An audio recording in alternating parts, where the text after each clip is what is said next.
Welcome to episode 1 of Kelly and Lumpee Eat Everything, Japan Edition. In this episode, we'll show you how to spend 24 hours in Tokyo as we run around Ginza, Tsukiji Market, and Akihabara in the search of good times and amazing food. Stick around to find out where we found the best A5 Wagyu of our entire trip in Japan. Let's get right to it.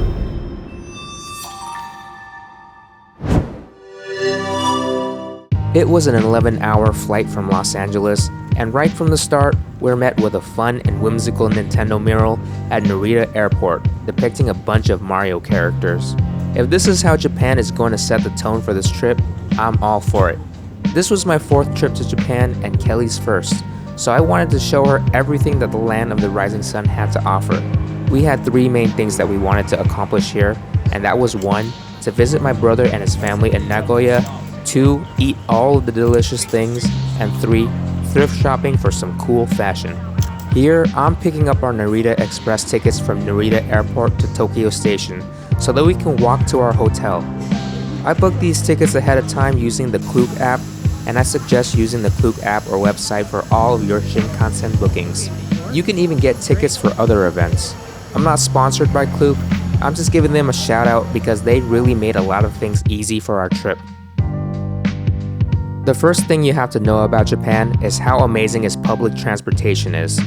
Public transportation in Japan is efficient, on time, practically goes everywhere in Japan, and this is what makes it one of the best public transportation systems in the world.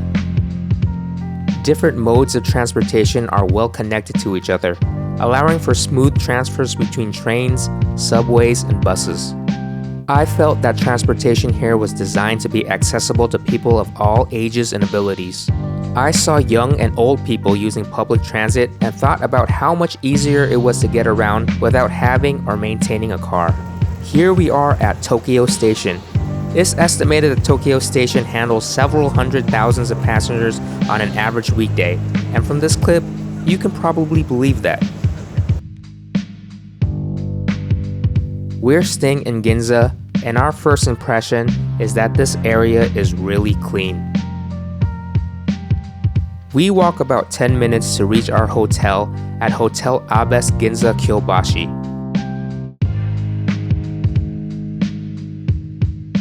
Here's Kelly for a quick walkthrough of our room. Okay, we are. The tour stops and ends here. That's it, got a nice big bed, window, little area, nice mirror here, little fridge action. Can make some tea. The bathroom we haven't checked out yet. Okay, all right, here we go. Oh, cute. Got our shower, shampoos, that's great. Can't wait to use that. Got our yes. Treat yourself, and then a nice little sink. This hotel was great. It was affordable, clean, had friendly staff, and a free happy hour that you see right here, which served free drinks including rice wine, plum wine, teas, and other alcoholic and non-alcoholic beverages.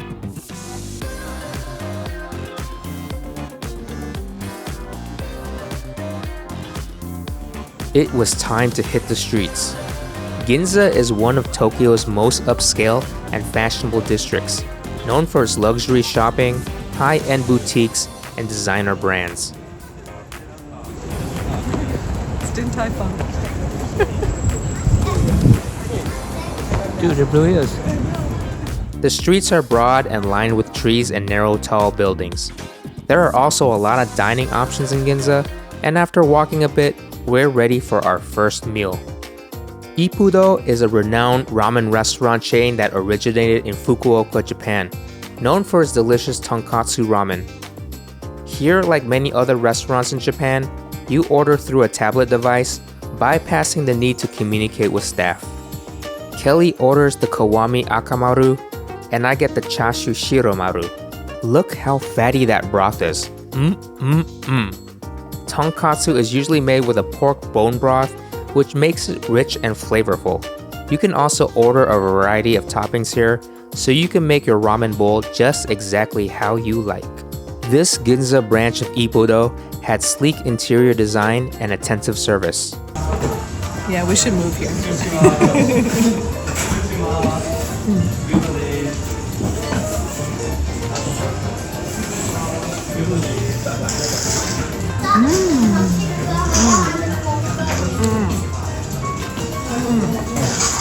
That's so good.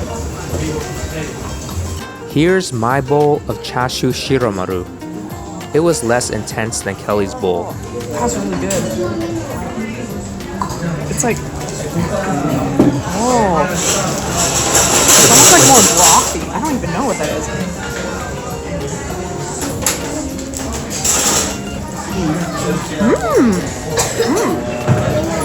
Oh, these noodles are really springy. They're a little different. That's good.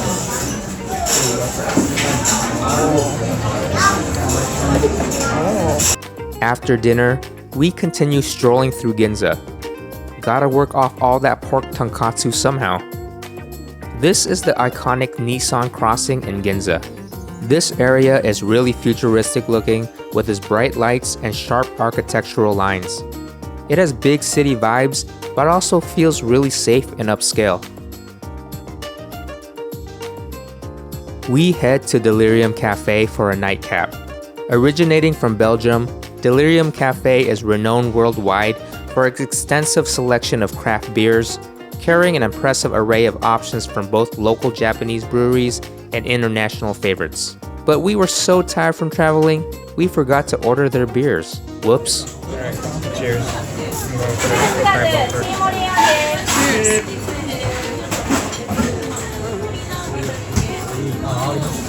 This piece of chocolate cake was really good, but we couldn't say the same for the free bowls of chili and bread that they gave us. It's like eating cold chili. That's what it looks like. It's what it is.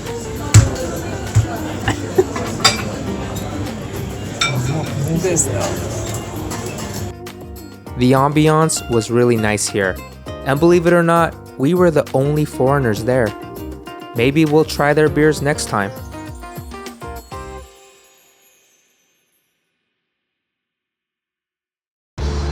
I had some trouble sleeping due to jet lag. Yeah. We're up very early at 6:30 in the morning, and we're headed to Tsukiji Market to Woohoo! find some delicious food. Anything you're looking forward to today, Kelly? Oh man, eating all the things. We got some fish, we got some uni, we got some tamago, we got like just everything. I'm excited. It's a rainy day in Tokyo, and we're off to Tsukiji Market like the early birds that we are. You know what they say, the early bird gets the tamago. It's so close to our hotel in Ginza that we only walk about 30 minutes to get there. The empty streets are a stark contrast from yesterday evening, but we welcome the peace and quiet. Tsukiji Market was once the bustling heart of Tokyo's seafood trade. It was where wholesalers and suppliers from across Japan converged to trade a large variety of fish and seafood. However, in 2018, the inner wholesale market relocated to Toyosu, a modern facility equipped with an updated infrastructure. That's the beginning of Tsukiji Market right there. Today, Tsukiji Market consists mainly of the outer market, which has restaurants, shops, and stalls selling fresh seafood and other delicious food. And that's why we're here. Kelly and I have a game plan of sampling food from a number of different shops here, and we're ready to feast. Our first stop is this extremely busy gyudon shop. The lines here wrapped around the street in an organized and polite manner. We were really curious, so we joined everyone and waited in the queue. This tiny shop only had 3 people working there and had an extremely simple menu consisting of only 2 items. That's great for someone like me who hates the burden of too many choices. Once you picked up your food, you hoped for an open spot at one of the few standing tables. Look at their huge cauldron. You had to be there to take in the incredible smells, but just take my word for it, it was delightful.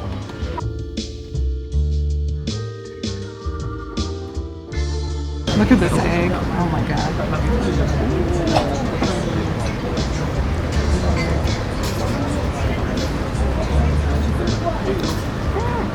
Oh my gosh, so good.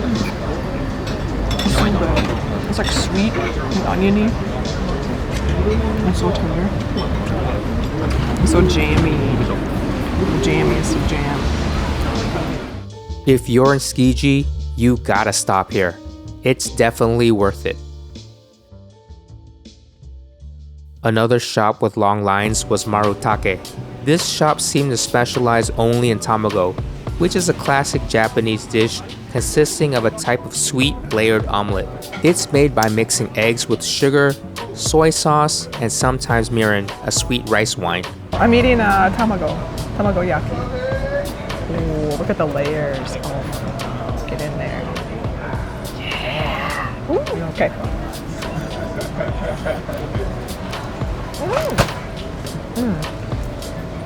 Oh, it's like savory but sweet. Perfect texture. 200 yen, so cheap. Ooh, what do you think? Look at the steam coming out of this thing. I know. It's warm, sweet, fluffy. For Very a pillow, I fluffy. can sleep on it. Tamago has a subtle sweet flavor and a delicate, slightly spongy texture, making it one of our favorites. This place is another must-do if you're looking for a quick, sweet, and savory snack. Highly recommended.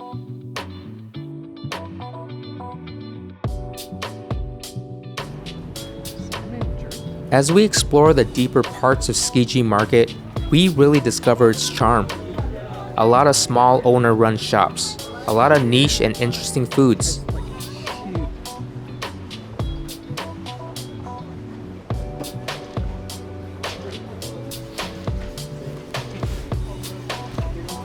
Kelly finds a booth with perfect-looking strawberries, which piques her interest.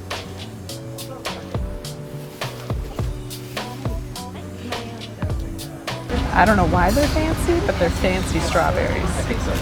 They were like, I don't know, $8 for these. So we're gonna try one. They're so red. They're like perfect strawberries. They look very red on the camera. Yeah, like and like tiny top. Okay, here we go.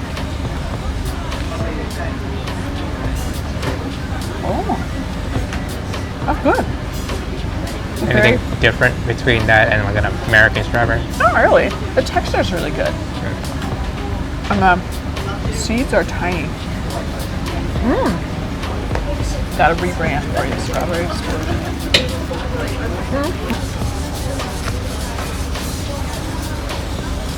Way better than Trader Joe's. I like the Juicy. texture. It's like dry on the outside, but on the inside it's like very moist and a lot of juice. And it's very sweet.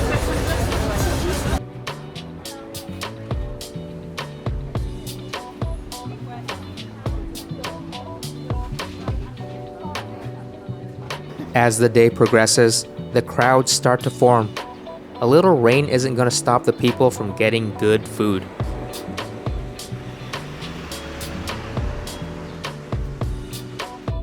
Here we are at Onigiri Marutoyo. Onigiri is a popular Japanese food consisting of a ball or triangle of rice, often with a filling or seasoning, and wrapped in seaweed. It's salted salmon belly. Grilled salmon belly. Is this for now or is this for later? Now.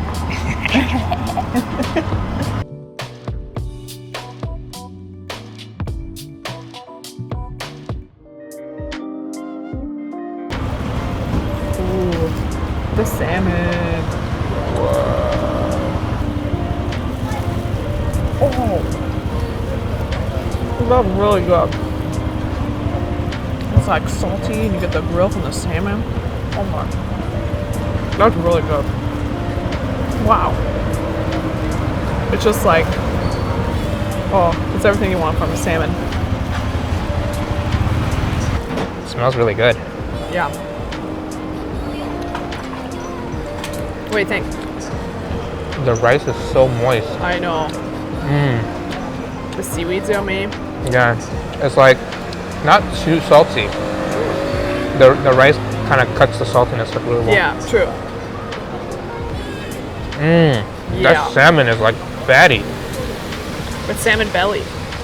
If you're into mochi, you gotta try out Salatsuki in Tsukiji Market. The varieties of mochi desserts here are to die for. We got an assorted set of 6, and each one was a delectable journey. Ooh, chocolate. What's that here? Ooh, yuzu, duh.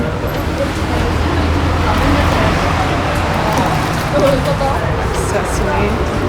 And let's go. What's this one? Peach? Let's do mango. Mochi is a traditional Japanese rice cake made from glutinous rice, also known as sticky rice or sweet rice.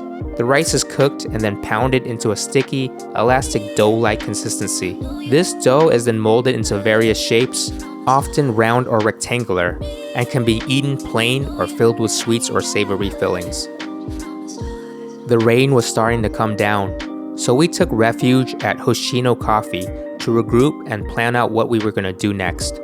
This place was awesome, very quaint, quiet, and was on the second floor, which gave a great vantage point into the busy street. Great for people watching. Hoshino Coffee is a popular Japanese coffee house chain and known for their hand-dripped coffee. They offer a range of coffee options from single origin beans to blended varieties, catering to whatever you like.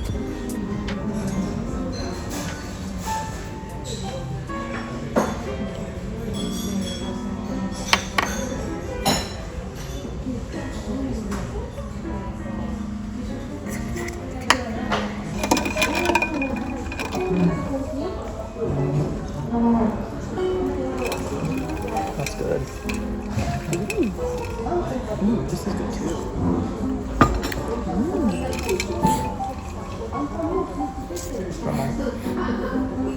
We took a quick train to Akihabara and ended up at Taito Station, a gaming arcade. We're at the arcade right now. It's 10 in the morning, and then we're gonna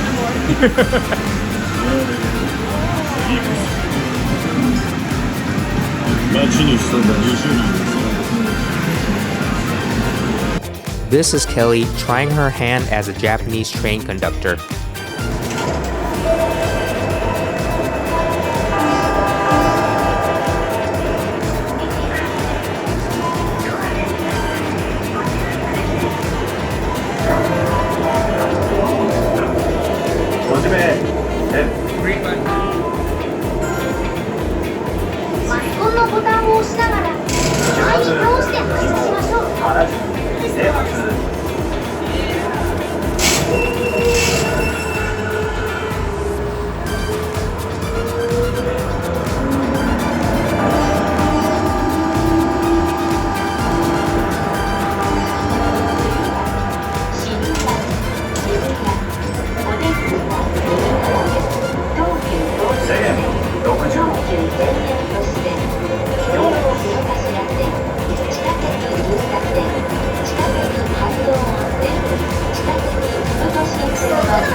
The day was still young. Our next stop was a dog cafe to play with some incredibly cute pups. At most of these animal cafes, you pay in 15-minute time increments, and it usually includes a drink.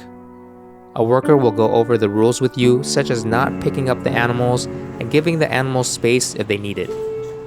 After learning the rules, we entered Doggy Sanctuary.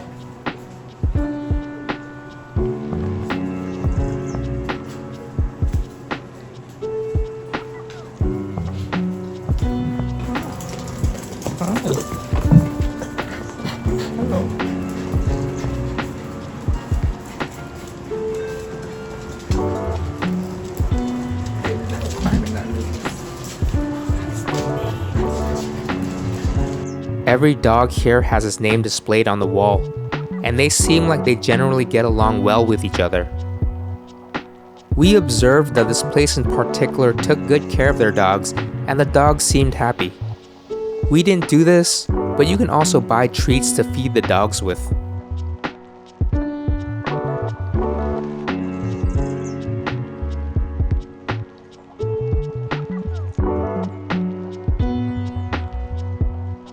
These two dogs are so funny.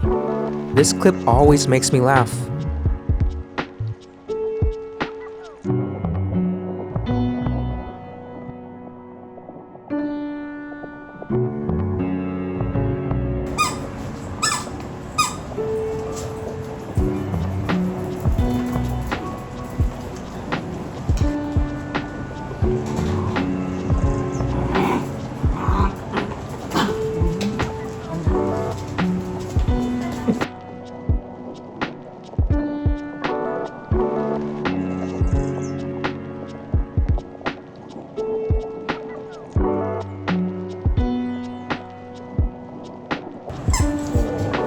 Lumpee bonding.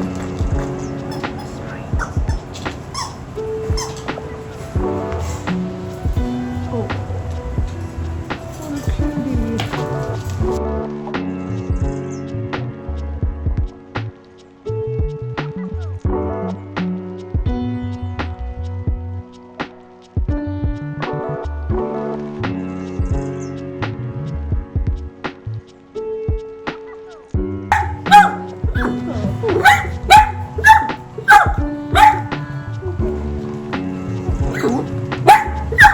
That dachshund is mad that the other dog took its toy.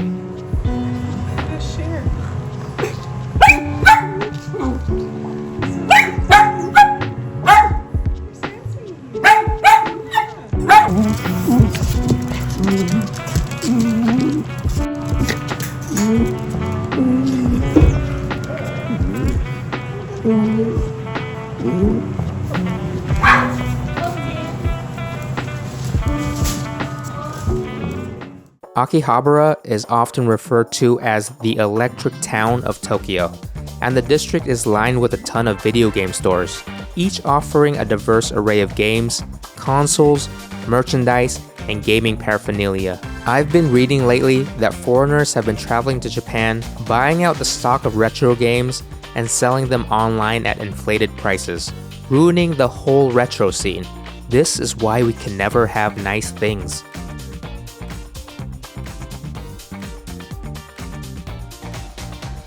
Kelly's fashion spider senses are tingling, and she finds a fashion boutique that was saved on her list. Junk's side specializes in curating their brand of new and used clothing. I would characterize their clothing as being on the quirky and edgier side, utilizing darker tones. Kelly has to whip out her calculator to convert yen pricing into dollars to see if she's getting a good deal or not. It says Tokyo Yoyogawa. Oh.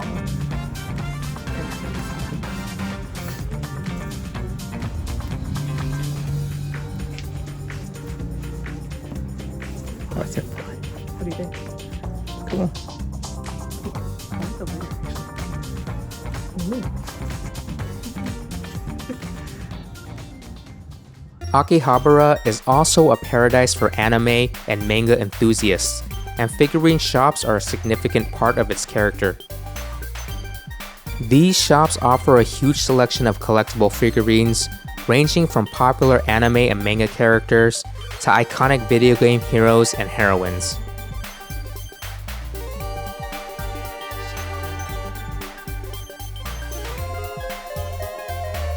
There's Mickey, my favorite Japanese anime character.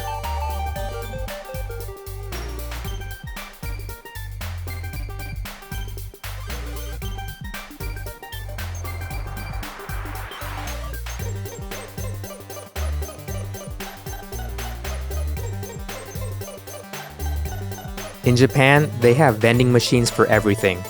Here are two that make fresh squeezed orange and apple juice.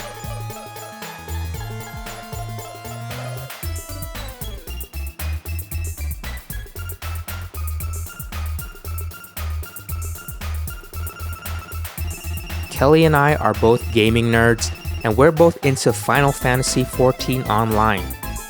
Well, what do you know? There's a cafe in Akihabara that's dedicated to it. This unique cafe offers fans the opportunity to immerse themselves in the rich and whimsical world of Eorza, bringing elements of the game to life through decor, food, and ambiance. Okay, so this is the drink menu, and it's sorted by, okay, we have our like DLC, so Heaven's Word, Stormblood, okay, then we have Crystal Tower, oh, this is like dungeons, I think? Yes, okay, then it goes into classes, so we got the Paladin, Warrior, we got Monk, Ninja. Oh, whoa, look at that. Oh my god. Okay, so lots of drinks here. Lots of classes. Summoner. Dark Knight. Ooh. Let's get a little sword. Oh my god, the music. Okay, got a lot of classes. Astrologian. Wow. I might do class. We'll see. What else? Yeah, I think I'm going to treat it like it's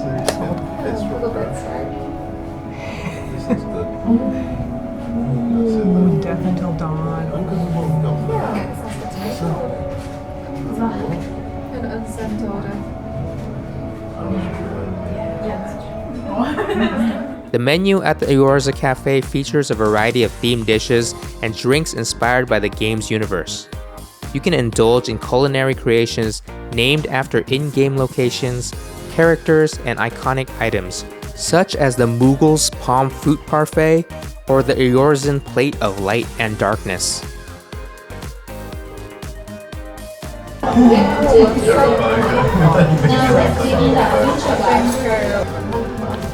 It's light, very refreshing. It's like sweet but kind of mellow. It's like a lemonade, but it's got some herb to it. And like slightly milky. I feel healed. Okay, here we go. Gotcha. Oh yeah, see what you got.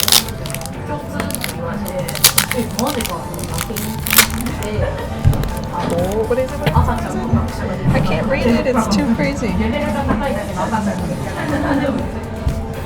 I don't know.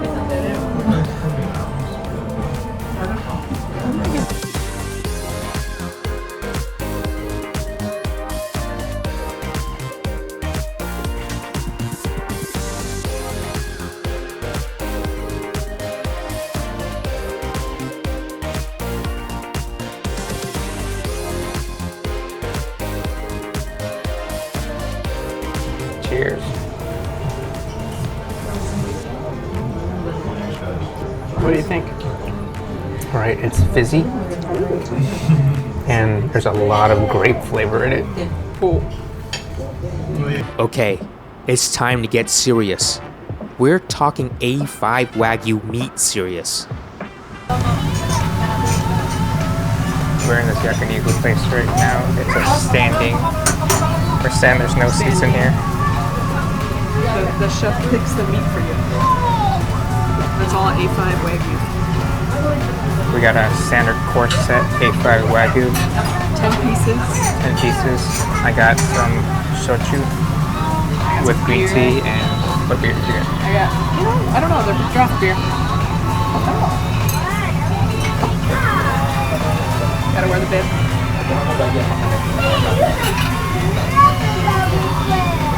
It was Kelly and I's first time eating Wagyu, and let me tell you, we really set the bar high for ourselves at Giyomaru in Akihabara.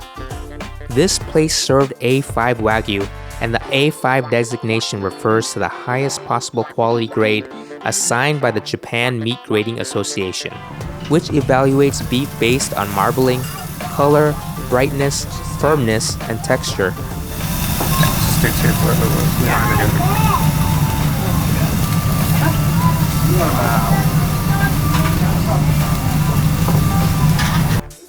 The vibe and atmosphere of this place is amazing. It was standing room only, and if you're a meat lover, it was strictly business. Get your meat, grill it, eat it, savor it, and get on with your day. That's no joke. It's like I feel like I just took a hit of a drug, like for real. Like, oh my god. That is stupid good. Oh my god. This is maybe the best thing I've ever eaten. The best meat I've ever eaten. Oh my. That's just very like, tender. It's not even about the tenderness. It's not about tenderness. It's about like. It's a shot to the brain of like delicious flavor. It's incredible. All right, Kelly's cooking the next. Here we go. The next one. It's a different cut. Different cut. Again, the chef chooses.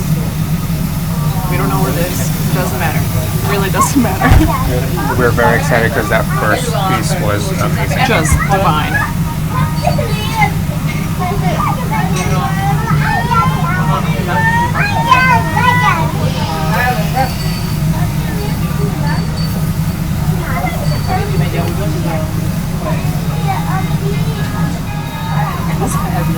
This cooks fast.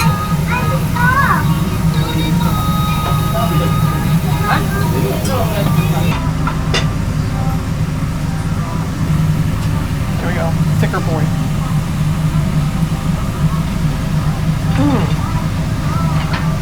That is so tender. That's thicker, but it's so tender. Oh, that tastes different than the other ones. Wow. Oh, interesting, they cut it. See how they, interesting. Ready? Yep, I'm ready. Beautiful. It's gonna sizzle. Alright, this is our last piece. I'm so sad it's over, but it's going to end really, really well. Oh, look how fatty that is. My god. Beautiful. Oh. Alright. Oh my god. We might have saved the best for last. And to top it all off, this meal only cost us $30 US. Absolutely the best Wagyu we had in Japan. As we left the vibrant streets of Akihabara, surrounded by towering buildings adorned with neon signs and bustling crowds of otaku and gamers, we couldn't help but wonder if we accidentally stumbled into a parallel universe where anime characters roam free and video game soundtracks play on repeat. We'll never forget the absurdity of life-sized Gundam statues towering over the cityscape. For our last night in Ginza, Tokyo, we head to Shishiro Yaesu, a conveyor belt sushi restaurant located underground inside Tokyo Station. This place was really unique. You start off by going to a kiosk that gives you a receipt with a QR code. The QR code lets you know if there are any seats available, and if there aren't, it will put you into a waiting line, which will alert you when the seats are ready. When your seats are ready, you go and find your booth and place your order through an iPad. All of your food then gets made and delivered to you through a conveyor belt. Throughout your meal, you see other people's orders flying by on the conveyor belt, which is also like a preview of things that you could order yourself. Here, you're seeing our first order arrive. It looks like Kelly approves.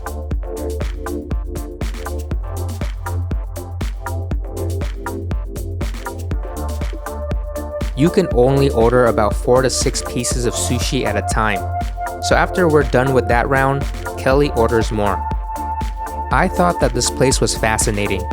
You seat yourself, order your own food, and then pay afterwards through a self-serve kiosk without ever interacting with a single person. It was located deep inside Tokyo Station, which made it easy for friends, coworkers, or anybody to meet up using public transportation, share a meal, and be on their way to their next destination without any hassle. We saw all sorts of people in here, from families, to students who looked like they just got out of school, to friends catching up after not seeing each other for a while. It was a really fun and lively atmosphere, almost matching the frenetic energy of Tokyo Station just right outside, but a little bit more organized and delicious. As you can see, we were going through plates and plates of really good quality sushi. Here's a combo plate of tamago with tuna. I saw someone else's order of ice cream zip by me on the conveyor belt earlier, so I needed to get one too. But unfortunately, it's frozen and hard as a rock, so I'll need to let it thaw a bit before I can dig in. This is our total damage in plates. Kelly's hand for scale. Here's that QR code receipt I was telling you about. We're done with our meal, so we're gonna bring that up to the self-service kiosk to check out. The meal costs us 4,160 yen, which is around 27 US dollars. If you're in Tokyo and you hate interacting with humans, you gotta check this place out. And that, folks, is proof that you can pack that many activities in one day in Tokyo. We clocked in around 17,000 steps that day. Join us on the next episode as we head to Osaka, experience Dotonbori, eat some okonomiyaki, ride a huge Ferris wheel, and stay at a luxurious onsen.